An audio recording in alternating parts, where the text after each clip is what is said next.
Hola a todos y todas, sean bienvenidos a una nueva emisión de su podcast En órbita.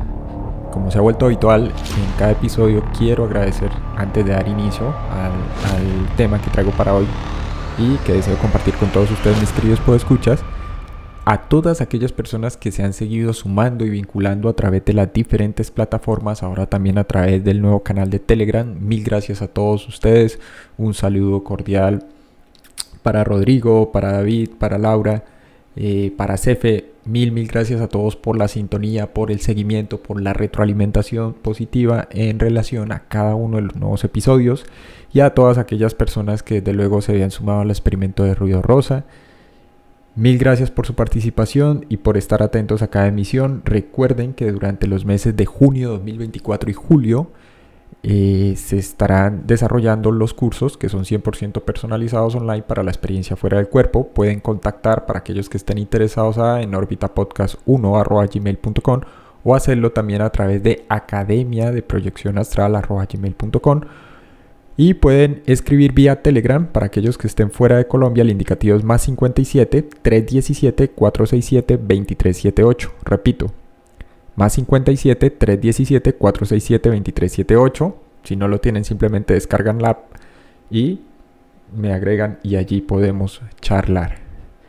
Pues bien, el tema que traigo para hoy se desprende de dos capítulos o dos episodios, uno que corresponde a la quinta temporada, que se titula Podemos ver el futuro. Para aquellos que sean nuevos en el canal, los invito a que lo visiten. Para aquellos que no le prestaron mucha atención, pueden revisitarlo para tratar de anclarlo o empatarlo y ver de qué va con esta nueva misión. Y con un episodio reciente que se titula La hipótesis de Anthony Pike, de quien ya hablamos aquí recientemente en el podcast. El capítulo, mis queridos podescuchas, que traigo para hoy se titula simplemente el déjà vu, el famoso fenómeno de déjà vu y la percepción a través del tiempo. Todos nosotros, y cuando digo todos me incluyo, los incluyo a ustedes y a todas aquellas personas que, independientemente de sus cargas simbólicas y su universo particular, creen o no, el déjà vu, digamos, se experimenta como un fenómeno particularmente suyo. Es decir, a nivel individual, la gran mayoría, casi un 95-96% de la población, según estimaciones de Dan Radin y de otros estudiosos del fenómeno, se topa en algún punto de su vida o con cierta regularidad con este fenómeno, con esta vivencia. Lo curioso es que el déjà vu también se vincula con algo conocido como retrocausalidad. Y a su vez, pese a que desde el campo, digámoslo, de vista del sistema nervioso y de la psicología tradicional, el déjà vu sigue siendo, digamos, emparentado como una parapnesia, lo cierto es que es, digámoslo, todo un campo de posibilidades y estudio en relación a la percepción del tiempo.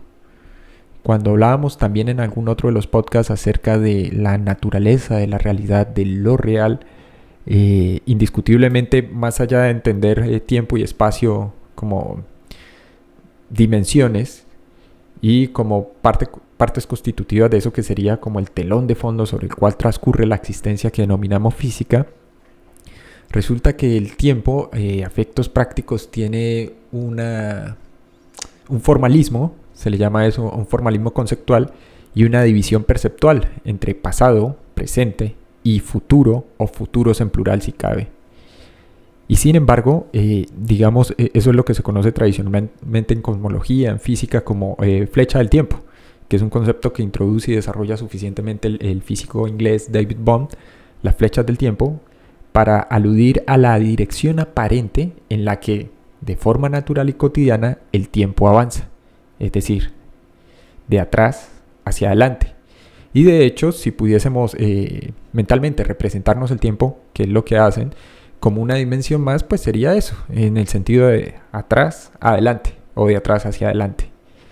Sin embargo, con la retrocausalidad, cuando ésta se introduce, y con el déjà vu como vivencia, más allá de, digamos, de reconocerlo como una mera parapnesia en la cual la mayoría de nosotros asumimos o sentimos como si ya hubiésemos vivido previamente algún tipo de evento, personas o en todo, digamos, su conjunto, la experiencia como tal, se trata de ir más allá de ese mero fenómeno, esa mera interpretación general. porque hay algo curioso con las paramnesias, y es que desde el punto de vista clínico médico se definen como alteraciones de la memoria en las cuales nosotros creemos recordar situaciones que no han ocurrido, o lo que hacemos muchas veces por esa justamente alteración entre comillas de la memoria es modificar algunas circunstancias de aquellas cosas que ya se han producido. No obstante, mis queridos podescuchar, la naturaleza del tiempo, al igual que el espacio mismo y de eso que denominamos realidad, se nos escapa. No puede ser sujetada desde un marco, desde una esquina, sea religiosa, sea científica, sea filosófica, o sea simplemente una interpretación basada en la mera intuición, debido a que es algo un poco más abstrusa y compleja, y el acceso a la misma depende de muchos otros factores. Hay algo curioso con el déjà vu y las posibilidades de percepción en el tiempo, y es el hecho de que da cuenta tal vez, y cuando digo tal vez es como una posibilidad, claro está, que el tiempo discurre no en un sentido lineal o como una sucesión continua de puntos, sino que es no solo discontinuo, sino además simultáneo. Y esto no es una afirmación baladí, ni una afirmación menor, ni es algo que yo afirme. Hay un físico indostaní, Amal Push, actualmente radicado en Londres, que ha desarrollado un trabajo bastante interesante sobre retrocausalidad y un campo particular de la física, conocido como mecánica cuántica. No me gusta en el podcast hablar mucho acerca del término cuántico porque creo que se ha abusado, ha entrado en desuso la palabra, el concepto hasta el hartazgo, e independientemente del aparato matemático lo que han hecho es una sobresimplificación precisamente pues para empaquetar, ¿no?, todas esas ideas y nociones de la nueva era. Sin embargo, Amal Push hace una propuesta interesante y dice: ¿ha pensado alguna vez que los estados futuros podrían afectar a los acontecimientos ocurridos en el pasado? Aunque esta idea suena bastante extraña, es posible gracias a un efecto de la mecánica cuántica conocido como retrocausalidad. Según este concepto, la causalidad y el tiempo no funcionan en el sentido convencional o tradicional, como todos nosotros lo entendemos, como lo aprendimos y lo heredamos de la mecánica newtoniana o la mecánica clásica.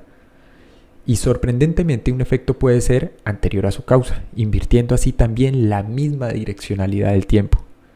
Normalmente en el mundo clásico esto no es lo que experimentamos realmente, o por lo menos no de forma cotidiana.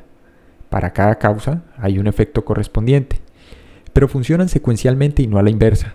El proceso de pensamiento racional y convencional sugiere que una vez que se ha producido un determinado acontecimiento, la probabilidad de que pueda revertirse es casi nula, razón por la cual, digámoslo, la física convencional o la física tradicional o newtoniana o la mecánica clásica, si se quiere, es sencilla y funciona todo el tiempo y tiene que ver con la flecha del tiempo.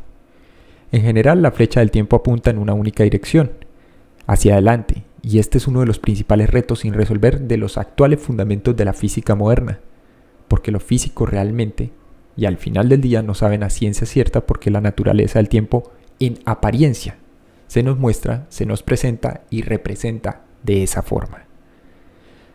Pues bien, creo que nos encontramos frente a un fenómeno que conecta y empata perfectamente con la experiencia extracorporal.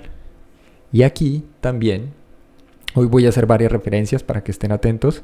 Se ha abordado el gran trabajo de Graham Nichols en relación a la exploración de la experiencia fuera del cuerpo, y junto a Nichols el de Anthony Pike. Por eso decía que se emparentaba sobre todo con esos dos podcasts, el episodio titulado Podemos ver el futuro o Podemos ver en el futuro, y el podcast reciente, uno de los dos últimos, que es la hipótesis de Anthony Pike.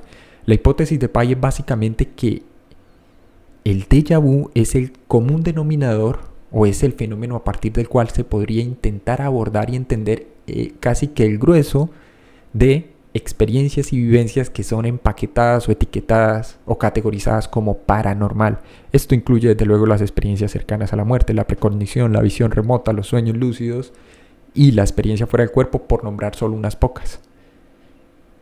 Sin embargo, hay un planteamiento bastante interesante en el caso de Nichols en relación al tiempo, y que también aborda Pike. ¿Qué afirma Nichols? La experiencia extracorporal tiene el potencial de mover nuestra conciencia a cualquier punto del universo, pero también puede permitirnos viajar más allá de los límites del tiempo. Una posibilidad que ha desafiado y fascinado desde las primeras experiencias a grandes aventureros de este fenómeno, como lo son Tasker, como lo fue el mismo Robert Monroe, como lo ha sido Robert Peterson, como lo es Graham Nichols, y ahora, hay que decir, cómo lo viene desarrollando y haciendo Anthony Pike. Por ejemplo, muchos exploradores de la conciencia han descubierto que el tiempo y el espacio de hecho tienen una naturaleza mucho más fluida.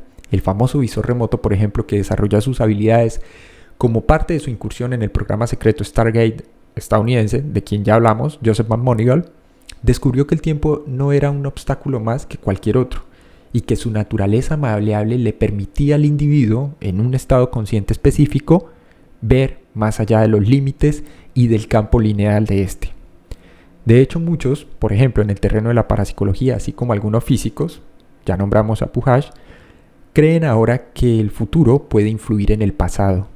Esta noción se llama causalidad inversa o retrocausalidad, y de ser cierta, podría cambiar la forma en que entendemos todo a la fecha. Hay, digámoslo, una serie de experimentos que han desarrollado diferentes investigadores, como por ejemplo Jan Radin, vinculado actualmente al Instituto de Ciencias No Éticas de California, donde trató de demostrar qué era lo que ocurría, digamos, con sujetos voluntarios, sujetos de prueba que tenían la facilidad de la experiencia fuera del cuerpo, en relación a lo que se llama como precognición, pero también lo vinculaba a fenómenos de visión remota, o a eventos o experimentos asociados. Hay, digámoslo, varias experiencias interesantes que podrían arrojar luz acerca de lo que está ocurriendo. En el caso de Pike, digámoslo, es algo más categórico, y Pike llega, digamos, a estos estudios es a partir del desarrollo, de la necesidad de desarrollar básicamente su hipótesis de trabajo, que parte de esa pregunta de cómo engañar o cómo eludir a la muerte en los momentos finales, y de allí es que se publica su texto más famoso, más conocido, que es Engañando al barquero. Sin embargo, la base del texto como tal es su hipótesis en torno al fenómeno del déjà vu. Hay algo interesante en Pike, y es que hay un texto del que se titula El laberinto del tiempo, la ilusión del pasado, presente, futuro, del cual aquí ya se hizo alusión, y Pike parte de los postulados de, digámoslo, un escritor ruso que fue presentado en su momento como un parapsicólogo, luego como un metafísico. No hay mucho acerca de la biografía oficial. Sí que es cierto que la obra de este tarda en llegar a los Estados Unidos de América Occidente, y es particularmente a través de un arquitecto como se conoce la misma. Se trata de Piotr Demianovich Ouspensky, un escritor que nació el 5 de marzo de 1878.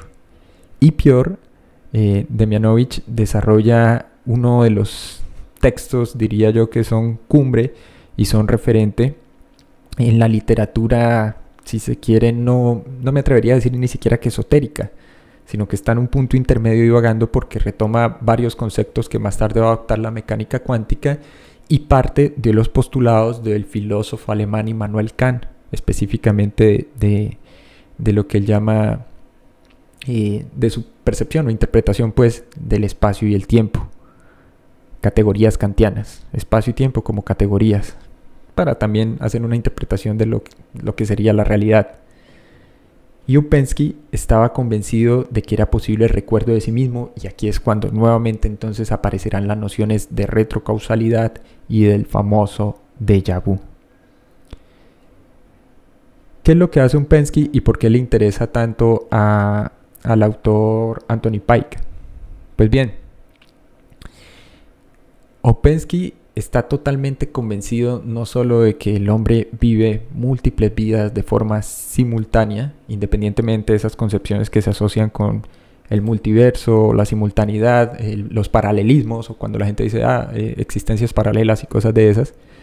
Y sin embargo dice Ouspensky que hay una fascinación que tuvo desde muy niño en relación a la geometría, y que le permitió desarrollar su concepción a partir de una serie de vivencias propias desde que tenía 6 años de edad, con lo que él llama la cuarta dimensión. Dice, Ouspensky consideraba que el tiempo era la cuarta dimensión, pero a diferencia de Kant, no considera el infinito como la extensión infinita del tiempo, sino como otra dimensión perpendicular a este. Ouspensky también observó además que medimos el espacio aplicando conceptos lineales. No medimos el espacio utilizando cubos, aunque la lógica sugiere que deberíamos hacerlo de esta forma. Después de todo, el espacio existe en 3 dimensiones y no en 2. Sin embargo, una dimensión lineal de este tipo tiene sentido simplemente porque cuando estamos en la superficie de la Tierra, todo lo que se necesita son 2 coordenadas, ancho y largo, para trazar ubicaciones en el plano. Y luego se hace una extrapolación de este modelo al tiempo. Por eso es que se mide de forma lineal, con el tiempo discurriendo en una línea desde el futuro hasta el momento presente y luego hacia el pasado. De hecho, realmente lo que se está midiendo con respecto al tiempo es la duración y la velocidad. No podemos medir simplemente su dirección porque esto parece ser un absoluto, es decir, una constante universal. La flecha del tiempo tiene una sola dirección, desde el pasado hacia el futuro. ¿Qué ocurre entonces? La vida en 6 dimensiones, según Ouspensky, se desarrolla en el sentido de que los objetos que observamos desde una posición dentro de la 4ª dimensión deberían percibirse durante toda su duración en el tiempo. Es decir, una persona sería percibida no como un cuerpo en una hora dado, sino como un cuerpo largo en el que tanto el nacimiento como la muerte coexisten en una hora permanente. Este cuerpo sería por definición estático, nunca cambiaría, sería completo y no evolucionaría, simplemente será. Este cuerpo cuatridimensional se extenderá en ancho, alto y largo en el tiempo de la misma manera que una fotografía a intervalos muestra individuos moviéndose por una habitación con extensiones largas con forma de serpiente. Cada momento es en efecto una porción de esta figura extendida de 4 dimensiones. Percibimos el mundo a través de nuestros sentidos como el tacto y la visión. Sin embargo, hay que recordar que estos están diseñados para percibir un mundo que consta de solo 3 dimensiones. Por lo tanto, nuestros sentidos presentan a la conciencia cada objeto de 6 dimensiones como algo que existe con un cuerpo tridimensional.